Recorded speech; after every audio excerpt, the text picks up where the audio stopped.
сөздөр ушундай болот, көз тийип кетпесин деп эме кылсак, ошол мен айтпаганда ким айтат, айтышыбыз керек деп мындай бир өзүнүн ак жүрөктүгүн дайым айтат эле. Пайгамбарыбыз башка бир хадисте адамдын чыныгы бир мусулман, чыныгы ыйманы күчтүү экендигин далилдеген бир осуят айтат. Эгерде силердин бирөөгө туура эмес ишти көрсө, аны колу менен кайтарсын. Эгерде колу менен кайтаруу колунан келбесе, тили менен кайтарсын. Эгерде тили менен колунан кайтаруу келбесе, көкүрөгүндө жаман көрсүн. Ыймандын эң аз ошол бөлүгү ушул дейт эле. Улан ыймандын бардык түрүнө жооп берет болчу. Ал ошо колунан келгени калеми менен, тили менен чындыктын бардыгын чыркыратып, көзгө сайып көрсөтүп берген чыныгы мусулмандын, чыныгы момундун, чыныгы патриоттун бизге үлгүсүн көрсөтүп берди. Пайгамбарыбыз алейхиссаламдан Зайнап деген сахаба келип сурады. О пайгамбарым, биздин арабызда намаз окугандар, жакшы адамдарыбыз көп болуп туруп деле бизге бале келиши мүмкүнбү дегенде, ооба, эгерде жамандык көбөйсө деди. Эгер эч ким акыйкат сүйлөбөй койсо, эч ким чындык сүйлөбөй койсо, анда биздин башыбызга бале түшүп, ар кандай жети тирөө менен, же болбосо суу каптыгы менен, ачарчылык менен Кудай кыйынчылык жиберип коёр экен. Демек биздин башыбыздагы жакшылык, болгон ооматыбыз, байманон турмушубуздун бардыгы улан жана уландын жолун жолдогон бир туугандардын бар экендиги менен ишке ашып турат десек, иншалла адашпаган болобуз. Пайгамбарыбыз алейхиссалам айтат: акыйкатты көрүп, акыйкатты билип туруп, кимдир бирөөдөн коркуп, же болбосо кимдир бирөөдөн сестенип айтпай койбогул айткыла деген осуяты бар. Мына ошол осуяттардын бардыгы улан бир тууганга туура келчү. Иншалла биз ниет кылабыз, күмөн кылабыз, жакшы күмөн кылабыз. Пайгамбарыбыз алейхиссаламдын жанында өзүнүн жакшы көргөн үммөттөрү менен бирге иншалла бейиште болот деп, динге болгон ыхласы, мусулманчылык болгон көз карашы ушунчалык түз, анан ошол диний түшүнүктөрдү дагы туура чагылдырып берген саналуу журналисттердин бири эле. Мен учурдан пайдаланып жалпы кыргыз элине көңүл айтам, анткени бул элибиздин бир жоготуусу. Анын ичинде кесиптештерге, журналисттерге мен мындай бир көңүл айтам. Жана улан кетип аткан түз жолдон силер дагы чыкпай кетиңер деп айтат элем. Анткени кээде ошол сенсация болсун деп башка деп мындай бир жөн эле калемге күчтү кошуп, ошону менен бир чындыкты кээде урмалап, жанагы чындык башка түрү менен жетип калган учурлар бар. Антибестен чылаңаш чындыктын өзүн бергенде мен силерге осуят кылат элем. Токтосун аба, белиңизди бекип буңуз. Сиздин уулуңуз өлгөн жок, балким тирүүлөө жүрүп өлүп калгандар канча. Алар тирүү экенин эч кимде мындай бир маалыматы жоктор канча. Алар бар болуп жанагы сарайда багылып турган букадан айырылыш жок, жеп аткан, ичип аткан. Бирок көз өтүп кетсе дагы сөз өтпөгөн, сиздин уулуңуз ошол өзүнүн эстелигин тирүү куруп койгон, бизге бир жаңы тарых таштап кеткен ушундай бир таңтуу. Ошон үчүн сиз таанышыңыз керек. Канен баарыбыздын балдары ушундай ой белгилерге кызмат кыла турган болсо, белиңизди бекип буңуз. Иншалла учуңуз куура эмес, ушул элдин бардыгы уланды менин иним эле, менин бир тууганым эле деген ушундай жашоо менен өтүп кетти. Аркы кайрылуу болсун. Кудай таалам баарыңыздардан ыраазы болсун. Ассаламу алейкум ва рахматуллахи ва баракатуху. Кийинки сөздүн кезеги уландын кесиптештеринин Азаттык радиосунан Бикташ Шамшиев агайга сөз берилет. Урматтуу кесиптештер, урматтуу Токтосун мырза, улан экөөбүздүн чоң иштешкенибизге 2 жылдан ашып калды эле. Бул жаңы моон журналистика, жаңы моондун эң жакшы сабаттарын, эң жакшы жетишкендигин, эң жакшы сырларын көздөштүргөн, адамгерчилиги бийик, адамдык парчты барынан бийик койгон, анан намыскөй, улуту үчүн күйгөн, эли үчүн күйүп жанган азамат эле. Ташбара жал алып кетти. Эмне дейбиз? Şu уландын жолун, улан баштаган, улан аяктай албай калган, кеткен иштерди şu кесиптештери, кыргыздын жаш журналисттери улантат деп ойлойм. Ал эми токос сизге сабырдуулук, кайрат, андан башка майда жок.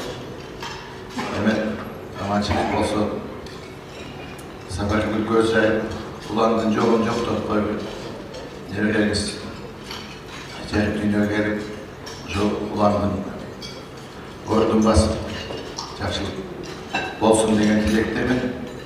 Ал эми бүгүнкү иш-чараны уюштуруп койгон абдан жакшы. Сен уланды эскерип, анын жасап кеткен иштерин айтып, деп жүрүү бул биз үчүн керек. Анткени ошол кыргыз жаш журналистикасынын айбири, кыргыз жаш журналистикасынын жүзү, ошонун деңгээлин аныктап турган бир азамат эле.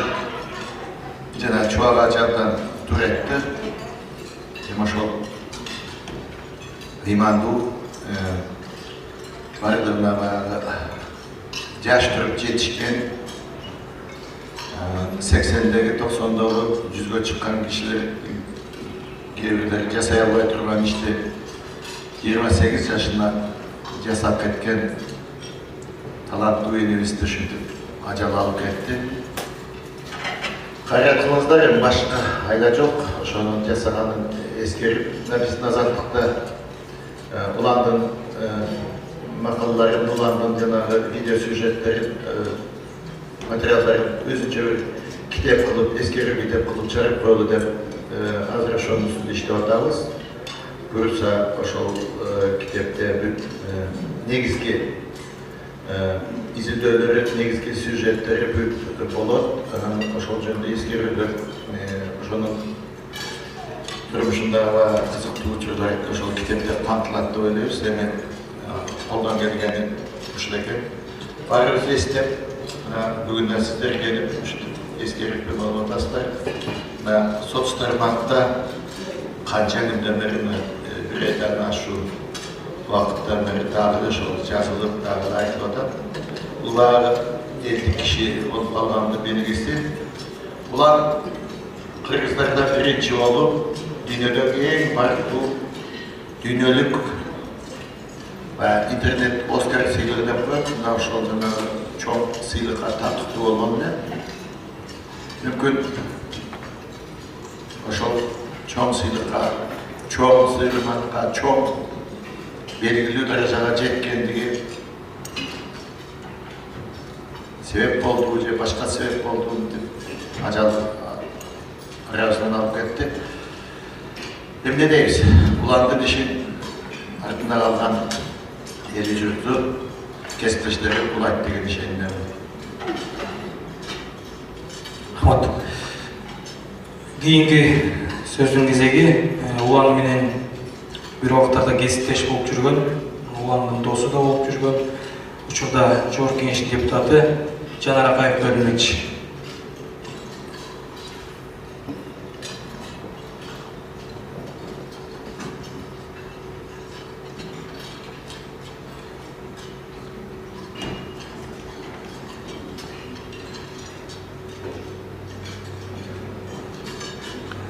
Урматтуу уландын жакындары, уланды таанып билген замандаштары, абдан кайгылуу окуя болду. Баарыбыз үчүн күтүүсүз да болду. Азырга чейин деле мындай уландын өтүп кеткенине көп ишенбейм. Кече келинчегин көрүп дагы коштошордо уланга салам айтып кой деп айтып алайбыз да. Өзүмдү мындай камап калган кийин бир аздай байкадым да, ушундай абдан бир ыңгайсыз, күтүүсүз, бир жагымсыз күндөр болуп атат азыр. Эми улан жөнүндө баарыңар жакшы билесиңер. Улан эфирден чыгат дегенде, ушул Акбашыда болобу, Лейлекте болобу, карапайым телекөрүүчүлөрдүн бардыгы жумушун таштап, ушул телевизордун астына келип көрөт эле. Мындай журналисттер абдан аз. Улан абдан табышкер журналист эле, кандайдыр бир теманын, жетекчилик бир теманын учун эле айтса, калаганын өзү таап, казып, чыгып, эфирге абдан көрүмдүү, жагымдуу ушундай алып чыкты да. Бул жагынан мындай кыргыз журналистикасында уландай кишилер саналуу гана. Азыр эми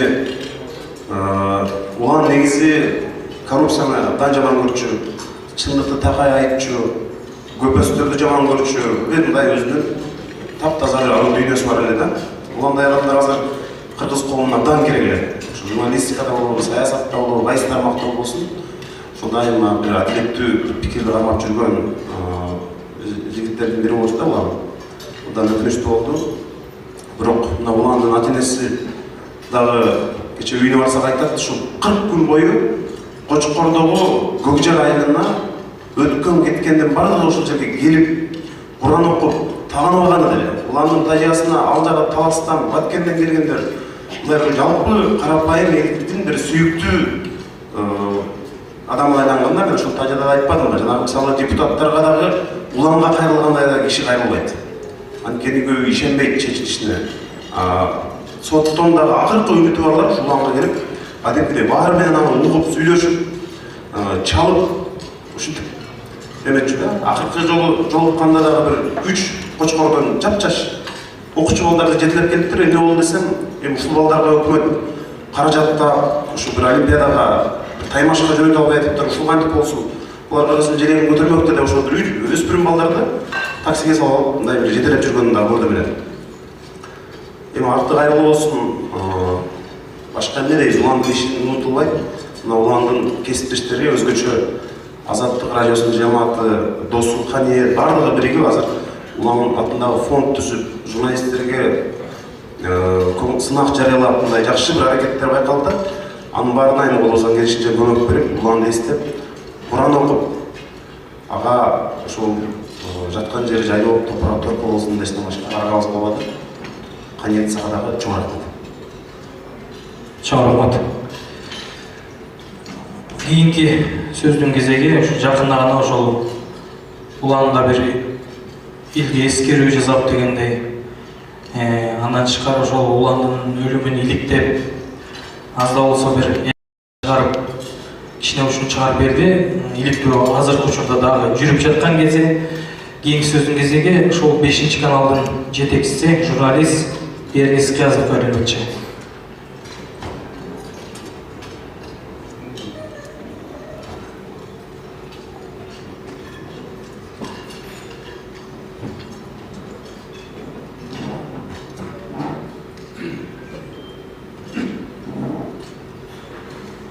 Биринчиден ошо атасына, апасына, жубайына, анын жакындарына көңүл айтам. Өзүмдүн жана ошо 5-каналдын жамаатынын атынан. Эми жеке менин оюмча адам өзү качан жашоого келерин, өзүнүн өмүрүн качан баштагаарын да, анын качан бүтүшүн дагы өзү аныктабайт экен. Ошон үчүн баардык нерсенин баарын Кудайдын буйругу деп эсептейт экенбиз. Арбактардын аламында эмне болуп атканын айтыш кыйын, бирок тирүүлөр ушу уландын сырдуу өлүмү тууралуу тигини айтат экенбиз, муну айтат экенбиз. Ал нерсе балким бизге эле керектир. Биздин ойлонуубузга, биздин ой жүгүртүүбүзгө керектир. Рас бүгүнкү иш-чара ушундай Куран окутуу, ошо аркы дүйнөгө узап кеткен ушул улан инимдин ушул арбагына ушундай Куран окутуп, анын сообу тийсин, ушундай болуп аткандан кийин ушул жамааттын атынан да, ушул өзүмдүн атынан ушул Кудай жараткан ушул аркы дүйнөдөгү уландын ушул рухуна жакшылыктарды насип этсин, жамандыктардан сактасын деп ушул дуа кылып кетем. Анан жекелей ар нерсе жөн болбойт деп ойлойм да. Уландын өмүрү дагы, уландын ушул өмүрүнөн узап кетиши дагы биздин ар бирибиз үчүн чоң бир сабак, чоң бир айта жүрчү, ойлоно жүрчү бир сабак деп эсептейм. Деги эле кыргыз журналистикасында бул өзүнүн өзүнүн үнүн, өзүнүн бир чыгармачылык почеркин жеткире алган, аны далилдей алган, далилдесе дагы мен ушуну далилдейин деп, мен ушу кыйын болоюн деп айтпай эле өзүнүн ушундай бир мээнеттенип, кумурскадай болуп, мээнеттенүү кантип экендигин чыныгы ишине берилүү кандай экендигин жөн гана өзүнүн ишин жасап, өзүнүн чыныгында бир мээнеткечил экендигин көрсөтүп кетти. Анын үйүнө дагы барганда анын жасаган иштерин көрдүм. Атасы айтып берди. Жөнөкөй бир карапайым бир үй бүлөнүн бир баласы. Үйдөгү оокаттарды, чарбасын, бүт баарын ал жака да жетишип, анан ак кагазга баягы өзүнүн чыгармачылыгы менен дагы иш кылган, өзүнчө бир ушундай бир баскан турганы анча-мынчабызга, анча-мынча журналисттерге үлгү болчу мындай бир жөнөкөй жигит экенин көрдүм да. Ошондуктан мен сөздү тарткай дагы жолу ушу окулган Куран кабыл болсун. Кудай ар күнүнүн жакшылыктарын насип этсин, жамандыктарынан алыс болсун. Чоң рахмат. Бүгүнкү иш-чарабыздын уюштурушуна анча-мынча байкелерибиз дагы өздөрүнүн ушул Сом көлүнүн администрациясы менен сүйлөшүп колдоо көрсөтүшкөн. Бүгүнкү кечебизге ата-энесин чакырып ушул жерде эл менен отуруп бериңиздер дегенбиз. Бүгүнкү иш-чарабызга ошол Жогорку Кеңештин депутаты Чыныбай Турсунбеков өзүнүн колдоосун көрсөттү. Жана ошондой эле Кайрымдуу бол фондунун башчысы Азамат Байматов өзүнүн колдоосун көрсөттү. Жана ушул майда чүйдө нерселерине ата талбаган дагы бир эки үч байкелерибиз жардамдарын көрсөттү. Анан кийинки сөздүн кезеги ушул кайрымдуулук жагынан колдоо көрсөтүп келген улан менен мамилелеш өтө көп жолу болуп жүрчүбүз, өтө көп мен кеп кеңештерин берчү, алмага кеп кеңештерин берчү. Кайрымдуу бол фондунун жетекчиси Азамат Байматовда сөз кезеги.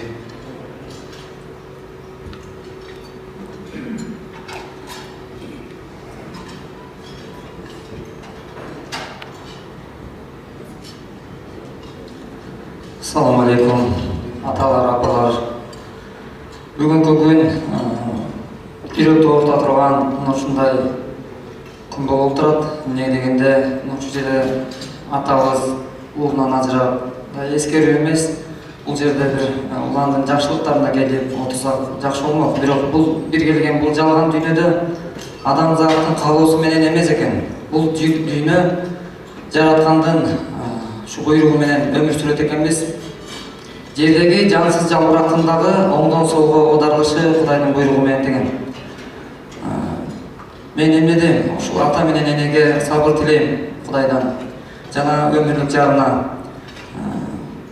Улан алгачкы жолу биздин жолугушуубуз көз алдымдан эч кетпейт. Эмне дегенде, биз ушул Кайрымдуу бол коомдук фондун негиздеп, ушул уланга кайрылып, улан сүйлөшүп, кеңешип, биз канчалаган адамга сунуштадык, бирок баш тарткан адамдар болду. Бирок ошонун катарында улан жөнөкөйлүгү менен Азамат байке, андай иш боло турган болсо аны токтотпош керек. Жетим ыйлап турса, пайгамбарыбыздын хадиси бар. Жесирдин курсагын тойгузуп, жетимдин башынан сылагыла деген. Бирок ошондой 14 кылымдан бери жашап келаткан бул пайгамбарыбыз саллаллаху алейхи вассаламдын хадистери жашап келет. Бирок ошол хадиске амал кылып жашасак кантип болбосун? Азамат байке, жүрүңүз, айтыңыз даректи деп бир ошол буту басылбаган эненин үйүнөн жолугуша турган болду. Телефондон эле сүйлөштүк, ал макул болуп келди. Бирок мен ойлогом, уланды машина менен келатыр болуш керек деп жолдон чыгып күтүп турсам, улан сумкасын азынап алып жөө келатыптыр. Ал узак жерде жайгашкан үй эле.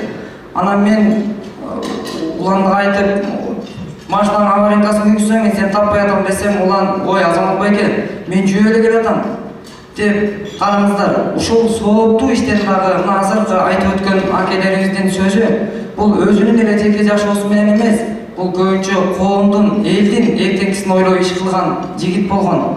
Мына ушундай иштерибиз уланып, ошол жерде алгачкы биздин эфирге чыкканда фонддун алгачкы үйүбүздү улан чыгарган, улан чагылдырган Азаттыктан. Ошондон кийин улан байланышып, өздөштүрүп улан ошондой энелерге көбүрөөк көз жашы сүртөйүн деген сунуштарыбызды колдоп, кеңешип, улан менен акылдашып отуруп, бүгүнкү күндө 15ке жакын эне, ошол майын муктаж энелер, канчалаган жетим балдар өз үйүндө жашап жатат. Буга уландын салымы өтө чоң. Мен муну айтып атканымдын себеби, адам жакшы иш кылат экен, аркасында ийиз калсын үчүн. Мен муну эмне себептен айтам? Анткени себеби, мына атага айтайын дегеним ушул уландын аркасында сом эмес, сооп барып турчу дагы жолдорду жасап өттү. Ошол энелердин күнүнө окуп, намаз окуп дуа кылган дуасы кабыл болсун. Уландын жаткан жери жайлуу болсун. Эч убакта ушундай күн болбосун. Анан ушул жанында кан дос болуп жүргөн Каниетке мен терең ыраазычылык билдирем. Каниет. Дүйнөдө адам дос болуш керек, акыреттик дос болуш керек. Бирок сенин акыреттик достугуңду ушундай эки кишинин башын бириктире албаган учурда монтип алакан жайдыртып, аркасында дуа кылып, биздин эми адамда бүгүнкү күндө көп мүмкүнчүлүктөр бар экен, бирибиздин көңүлүбүздү алыш үчүн. Бирок бизде бир мүмкүнчүлүк эле кала турган учур мына бүгүнкү күн экен. Аркабызда окута турган бир Кураныбыз. Ошондуктан бул күндү күтпөйлү. Бир келген жашоодо сөзсүз эле өлгөндөн кийин аркасынан жакшы сөздү сүйлөп отурбастан келиңиздер, бар кезибизде бакташайлы. Бир келген бул жалган баарыбыз үчүн конокпуз. Бирок аз убакытты татыктуу жашаштыкка чакыртылам. Ошон үчүн ушул окуткан Кураныбыз кабыл болсун, уландын жаткан жери жайлуу болсун. Рахмат байке. Эми улан жөнүндө эскерип отурсак, өтө сөз көп. Жогоруда Аяш атасы да айтып өттү. Ошо мен ыраазычылык айтмакчымын. Ушул жалпы ушул СМИлерге терең ыраазычылык билдиребиз. Ошолордун ичинен алдыда туруп ошол улан жөнүндө бардык маалыматтарды, улан ошо унутта калбасын, улан жөнүндө эл билсин. Кээ бирлери мисалы үчүн интернетте отурушат дагы ошол уландын передачасын көрбөгөндөр бар экен. Ушул улан көз өтүп кеткенден кийин бизде Кыргызда ушундай бала бар тура деп көз өткөндөн кийин билгендер болду. Ошолорду тез чагылдырып турган ошо 5-каналдын жамаатына, Назар Ньюс сайтына терең ыраазычылык билдиребиз. Себеп дегенде ушул телеканал менен ушул сайт карап отурсак жалаң улан жөнүндө чыгарып турушты да ошол мезгилдерде.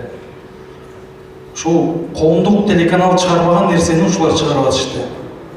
Бир эже жазат магачы: Каниет, мен коомдук телеканалга нааразы болуп атам дейт. Эмнеге нааразы болуп атасыз? Улан каза болгон күнү биз телевизор көрүп отурсак, улан жөнүндө жаңылыкты эң аягында берип койду.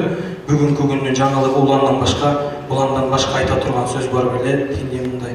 Ал нерсеге нааразы болбоңуз дедим. Уландын артында турган эл баалайт, эл урматтайт. Ошол жалпы элге ыраазычылык билдирем. Анан мен да улан жөнүндө эскерип кетпесем болбойт.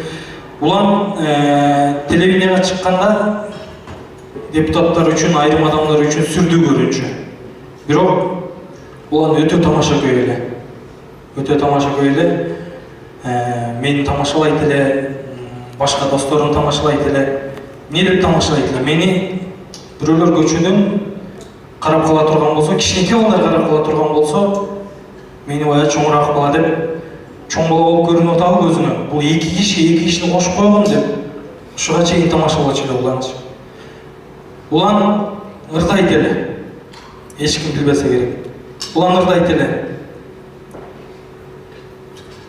Билбейм, ушу өмүрүнүн акырында жана Алтынай Нарбаева, Мирбек Атабеков ырдап жүргөн "Мен сени сүйөм өмүр" деген ырды бир күндө 5-6 жолу угат эле. Эгер ошол ыр биздин магнитофондо жок болуп калса, бизди урушат эле: "Башка ыр уккандан көрө ушуну укпайсыңарбы? Өмүрдү сүйбөйсүңөрбү?" деп. Сапаргүл айтып атат, Сапаргүлгө үйдөн бийлеп берчү экен. Тамашалашып экөө күрөшүш экен. Биз ушунчалык тамашалашчубуз. Керек болсо аягында мушташ кеткенге чейин тамашалашчубуз. Ал мушташ эмне дейт? Ал мушташ жөн гана ошол тамашадан башталган мушташ болчу. Анан араңыздарда баа кептер чыгып атат. Каниет улан аркылуу өзүн пиарлап. Мен бүгүнкү күндөн баштап айта алам, мен улан жөнүндө маалыматты көп чыгара бербейм. Бирок убак менен чыгарып, уландын жакшы кылган иштерин чыгаргым келет экен. Уландын теле аркылуу эмес, теледен тышкары кандай киши экенин билгизгим келген. Анан өлүм менен адам өзүн пиарлабайт. Ошого айткым келип атат. Өткөндө дагы комментарий жазгандар бар экен. Куран окутууну уюштуруп атсам, ал жерге дагы жазып атышат. Бул нерсе андай эмес. Биз уланды унутпашыбыз керек. Биз өмүр бою ушуна улан атында фонд ачылды деп атышат. Ошол фонд ишин жакшы алып барыш керек. Анан артында қалған мен ата-енесіне терең ыраазычылык билдирем. Ата-енеси уланды өтө татыктуу тарбия берген. Улан ушул элдин алынышына, элдин арасында ушундай болуп, түз чындыкты чагылдырып жүрүшүнө бул ата-энеси ушул чындык деп жүргөн адам деп жүрсөңүздөр болот. Себеп дегенде айылдагы эң кадыр бардуу адамдардан биз уландын ордун жоктотпойбуз. Уландын айылда стройкада калган анча-мынча иштер бар. Ошол иштерин биз бүтүрөбүз. Атам менен апамдын жанында биз уул болобуз. Эртең Кудай буйрса, Сапаргүл аман-эсен көз жарса, ошол жерде биз кызмат кылабыз. Жакшылыгы болот, ошол жакшылыгына келиңиздер. Буйрса уландын ордун жоктотпойбуз. Уландай адам тарыхта бир жаралчу адам, жана Өндүрүш байка айтып кетти, эрдик медал деп. Эрдик медалды бериш керек болчу. Эрдик медалды кимге бериш керек эле? Уланды ошондо суудан куткарып сыртка алып чыккан балдарга бериш керек эле. Улан баатыр жасай турган ишти жасады. Ал Кыргызстан үчүн деп. Мындайча айтканда Кыргыздын экинчи Чолпонбайы десем мен жаңылышпайм. Себеп дегенде чындык деп жүрдү. Мен улан көзү тирүү кезинде экөөбүздүн чогуу түшкөн сүрөттөрдү мен интернетке жайгаштырбайт элем. Себеп дегенде ушул уланга бирөөлөр бут тосо турган болсо, ошол мен аркылуу бут тосуп калбасын, уланга бут тосуп болуп калбасын деп колдон келишинче аракет кылчумун. Чогуу жүргөн жерден уланга айтчумун, чогуу жүргөн каякта жүрөсүң, ошол жакта сүрөттөрүңдү салба дечүмүн. Бирок ошол акыркы жолу акын пансионатына барганда ошол жерде отметка кылып салып жиберген экен. Ошол бир чоң кемчилик болуп калды деп атам. Мен уландын биз ары ойлодук, бери ойлодук, бирок уландын өмүр жашы 28 жаш жазылган экен. Ошону татыктуу жашады. Анан иликтөөлөр боюнча дагы сурагандар болуп атат. Иликтөөлөр уланып атат деп атат. Эми өзүңүздөр билесиздер кандай мамлекетте жашайбыз, кандай коомдо жашайбыз. Адилеттүүлүк болобу, болбойбу, аны деле билесиздер. Экспертизанын жыйынтыгын уктуңуздар. Буйрса эми мындан аркысы ошол уландын ордун жоктотпой, ишин улантып кеткенге толук 100% аракетибизди кылабыз. Анан баягы өткөндө мага Эдил Байсалов чалды эле, ушундай иш-чара кылып атыпсыңар. 5000ден ашык киши болуп кетпейби, андан көп киши болуп кетпейби деп. Бирок баягы интернет аркылуу жазып отура бергендер башка экен, чындап жүрөгүнөн күйгөндөр башка экен. Андыктан бүгүн келип берген жалпы эл журтка сиздерге терең ыраазычылык билдирем. Ата-энесинин атынан терең ыраазычылык билдирем. Эжелеринин атынан терең ыраазычылык билдирем. Келинчегинин атынан терең ыраазычылык билдирем. Ата-энесинин азыркы учурда сүйлөгөнгө абал туруштук бере албайт. Алар сүйлөбөй эле коюшса, себеп дегенде өздөрү шарттарын түшүндүрдү. Келинчеги келет деп айтылды эле. Келинчегин ошол келинчеги көз жарганга чейин ошо элдин алдына көрсөтпөй эле коюп туура көрдүк. Көз тиет, сөз тиет деген бар экен. Ошо жалпыңыздарга терең ыраазычылык. Азыр Куран окулат, андан кийин таркайбыз. Анан бүгүнкү күндө ушул жерде эле Куран окулуп калбай, уланга жардамыбыз баарыңыздар ошо үйдөн чай ичип бүткөндөн кийин же чай ичердин алдында ошол уланга багыштап Куран окуп туруңуздар. Терең ыраазычылык.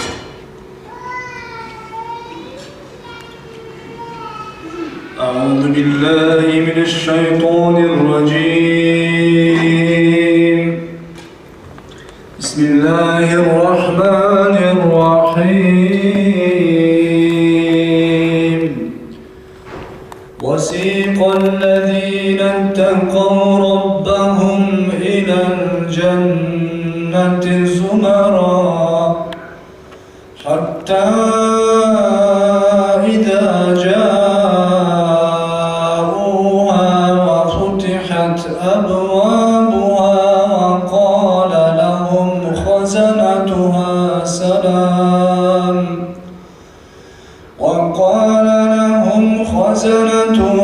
سلام عليكم طبتم فادخلوها خالدين وقالوا الحمد لله الذي صدقنا وعده وأورثنا الأرض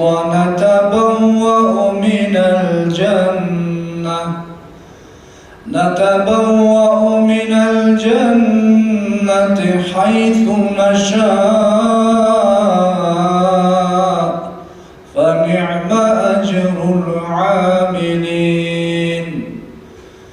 وترى الملائكة حافين من حول العرش يسبحون بحمد ربهم وقضي بينهم بالحق وقيل الحمد لله رب العالمين صدق الله العظيم سبحان ربك رب العزة عما يصفون وسلام على المرسلين والحمد لله رب العالمين.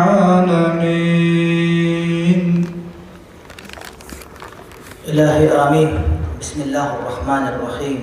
ربنا آتنا في الدنيا حسنة وفي الآخرة حسنة وقنا عذاب النار. Құдай Тағаланың оқылған аяттардан, баяттан бері сөйленген жақсы сөздерден, мынағыл жақшылардың басып келген қадамдарынан пайда болған сауаптардың барлығын өтіп кеткен бір туғанымыз ұланның рухына бағыштаған болдық. Құдай Тағалам жатқан жерін бейіштен қылсын. Құдай Тағалам артынан ішін ұлан туушыларды бізде пайда қылсын. Құдай Тағалам ата-енесіне күш қуат берсін, бір туғандарына күш қуат берсін. Құдай Тағалам келіншағым десем көз жарып, ұланның атын ұлантқанды Құдай Тағалам өзі нәсіп қылсын. Атын ұлан деп қойған, ішіменен ұланады, тұқымменен ұланады, жақ ішіменен ұланады, иншалла. Шолпонбай ер жүректің ердігіменен сыйлықтан білуі өссөзсөк, илгері қычан жапы болып, Павлик Морозов дейтелек, жарым жалған жарым үшін, абырықшыны өзіңіз ұланыңыз, емнеді бізге жүктіңізға, үлгі өліп бер отырған өзінің, ұланда тұрған жолын алдырып кетті. Құдай Тағалам ошол жақшылық жолдардың барлығынан пайда болған сауаптардың барлығын өзіне бағыштаған болды. Құдай Тағалам қол көтеріп тұрған жамаатыңызды жақшыларға шерік қылсын, жамандардан алыс қылсын, обас омат тайбас тағалай берсін, Құдайым ал ұлым десін.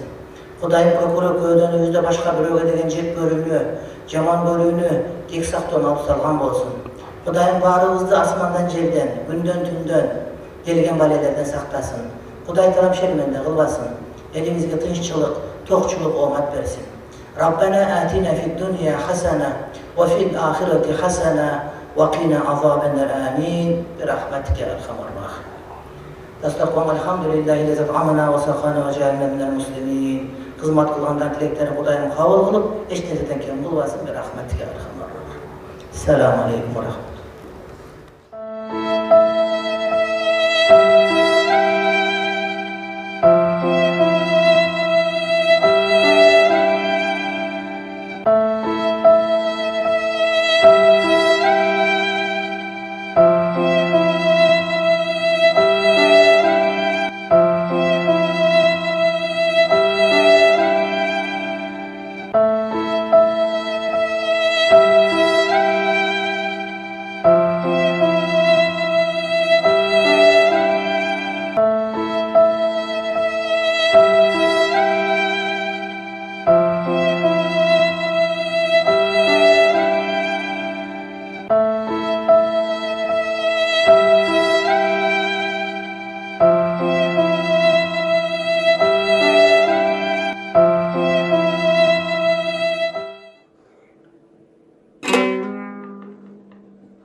Жоқ элего көчүүгө себеп деле жакшылыкты жамандык жеңет неге баркыңды бардыгы билиш үчүн эй уланим сөзсүз элең өлүшүң керек белей сөзсүз элең өлүшүң керек белей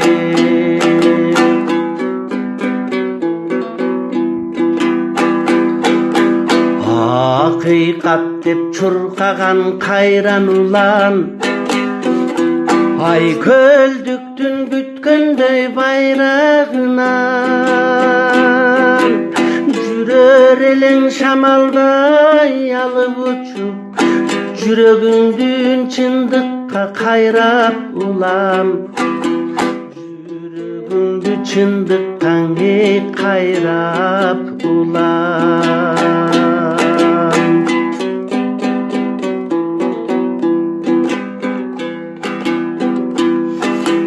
Көл түбүнө көз жашың тунган чыгар Кудай сага бейишин сунган чыгар Эли журтуң кан жутуп боздоп турсаң эй Эл жегичтер сүйүнүп турган чыгар Эл жегичтер, журт жегичтер сүйүнүп эй турган чыгар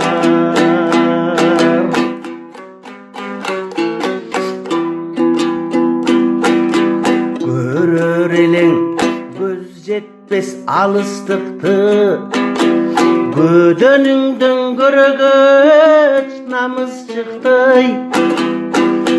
Көлгө чөгүп баратып ойлодуң гой Көргө чөгүп бараткан калыстыкты Көргө чөгүп бараткан эй калыстыкты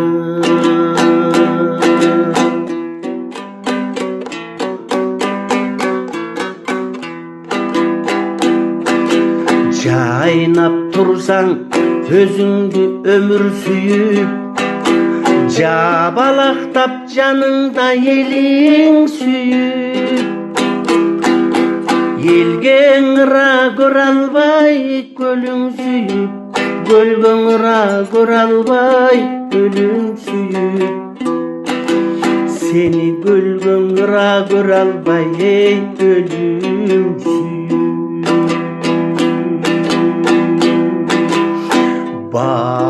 Баргынды бардыгы билиш үчүн Ой улан иним сөзсүз эле өлүшүң керек белең Эй сөзсүз эле өлүшүң сенин керек белең